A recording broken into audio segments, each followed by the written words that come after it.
Cifras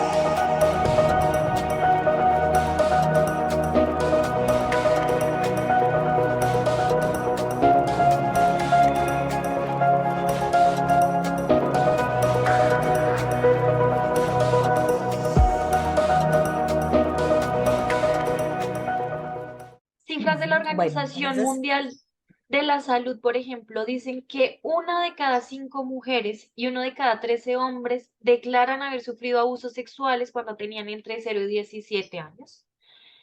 Sin embargo, pues por la experiencia y la documentación que he encontrado, es difícil muchas veces detectar estos abusos porque los menores desconocen que están en esa situación de abuso, por un lado, o sea, no saben cómo nombrar lo que ha sucedido, y dos, pues claramente por el poder que ejerce el adulto frente al niño.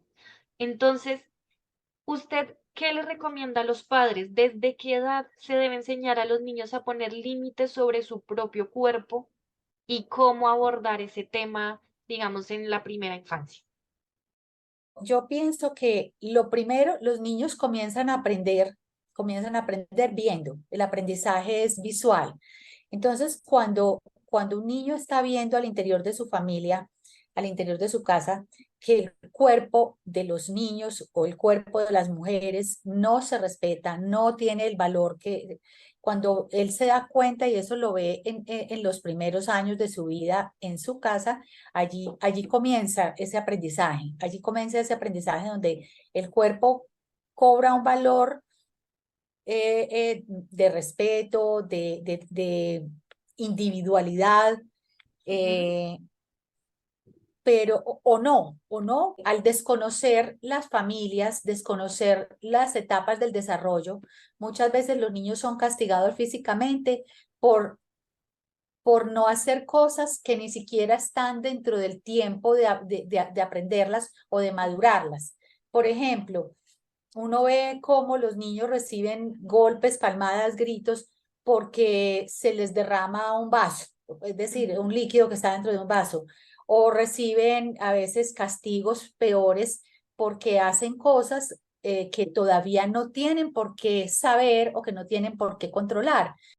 Y ahora que menciona ese tema del aprendizaje a través de las conductas y lo que se ve en casa, hay ciertos comportamientos que generan como mucho debate si son correctos o no. Por ejemplo, eso de besar a los niños y niñas en la boca, no sé, como estar desnudos en casa o que el niño o la niña se siente en las piernas de tíos, primos, etcétera. Las personas que cometen abusos suelen estar en el círculo cercano de las familias también, según pues dicen los Dice la registros. estadística. Si a toda hora los padres o los familiares cercanos están besándole zonas que después, más adelante, yo le voy a enseñar que son zonas sexuales, o sea, que son zonas que entran en la relación sexual, como son los genitales, como son los senos, como es la boca.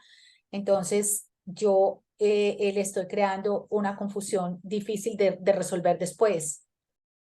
¿Cómo se debe hablar con los niños y a partir de qué edades se deben decir las cosas, digamos, como son adaptadas a sus edades? ¿O está bien recurrir a este tipo de palabras que a lo mejor no se refieren directamente a los genitales, las zonas erógenas que usted mencionaba? Siempre se debe hablar claramente con los niños, siempre. Cuando, en la medida en que ellos vayan demandando información. Y esto realmente hoy en día es muy temprano. Los niños comienzan a demandar información muy temprano porque hoy en día están muy expuestos a las pantallas, están muy expuestos a la información que llega de afuera, pero también es muy importante explicarle que el pipí, el nombre correcto de pipí es el pene. Y entonces que sea una palabra que él la identifique y que él, y no hacer pues no hacer eso que tú me dices de que hacen muchas madres o que hacen muchas familias porque tienen pena, vergüenza de empezar a llamar la florecita, el pajarito, porque eso también puede confundir a los niños.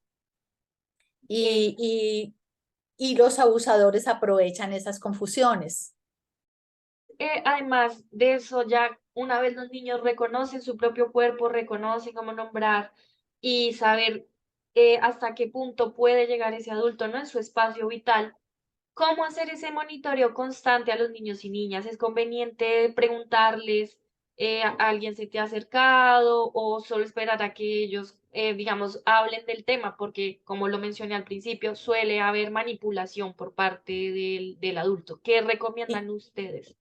hay que hablar de todas y hablarlas de la misma manera, sin ponerle ninguna carga a ninguna, sino, y así como le enseño para qué son los ojos, porque hay que cuidar los ojos, cómo hay que cuidarlos, igual le enseño que para qué es el pene, para qué es la vulva, porque hay que cuidarla, y que el niño entienda que cada parte de su cuerpo tiene una función y tiene un cuidado específico. La segunda premisa es que es hablar justamente de que de ese espacio vital que te mencionaba, es hablarles de que nadie puede obligarlo, nadie puede forzarlo, nadie puede, o sea, que el cuerpo es nuestro mayor tesoro, nuestra principal pertenencia. Entonces, cada uno es dueño de su cuerpo y es su principal pertenencia. La tercera premisa es que el niño también entienda que él tiene derechos, y que dentro de esos derechos está el derecho a rechazar lo que no quiere y con lo que no se siente bien. La cuarta es no obligar al niño, pues, como ya lo dije, a recibir besos, abrazos, a sentarse al lado de alguien que no quiere. La quinta es que él vaya entendiendo también que no todos los acercamientos son malos, que hay acercamientos buenos y acercamientos malos, que hay personas que tienen determinadas intenciones y hay personas que tienen otras intenciones. Ese tipo de cosas hay que enseñárselas. ¿Qué son las caricias permitidas y qué son las caricias que no debe permitir? La otra cosa que es muy importante y sería como la sexta premisa es explicarle también esto de los secretos, porque el secreto entre los dos es la forma más acudida por los abusadores sexuales para mantener al niño callado. Entonces, esa es la estrategia que utiliza el abusador. Entonces, es muy importante que el niño también entienda eso desde que ya comienza pues el adulto a conversar con él, el adulto de confianza, que le explique que eso puede pasar y que los secretos no es bueno guardarlos y que, pues, que no es bueno que se quede con secretos, sino que inmediatamente diga lo que está pasando y cuente lo que está sucediendo. Claro. Y que el niño sepa y tenga la certeza desde antes de que suceda el abuso, de que si él lo cuenta, de que si él lo dice, le van a creer y lo van a apoyar y lo van a proteger. La séptima es, hay que enseñarle que hay adultos que no son buenas personas, que son adultos que pueden querer de él cosas que no están bien, caricias que no son buenas y que lo van a forzar a veces a hacer cosas que él no quiere. Bueno, me ha dado, mejor dicho, unas claves súper concretas y súper valiosas para los padres, madres de familia que quieran enterarse del tema. Y ya para finalizar, hay una pregunta y me gustaría hablar de esa prevención secundaria, ¿no? Una vez que un niño o niña ha estado en este tipo de situaciones, ya sea de abuso o en alguna situación que manifieste que lo hizo sentir incómodo, eh, ¿cómo debe trabajar los padres y madres en el desarrollo de resiliencia y en reforzar esa prevención, ¿no? Cómo abordar el tema, a quién acudir, al pediatra, un poco cuál debería ser ese procedimiento.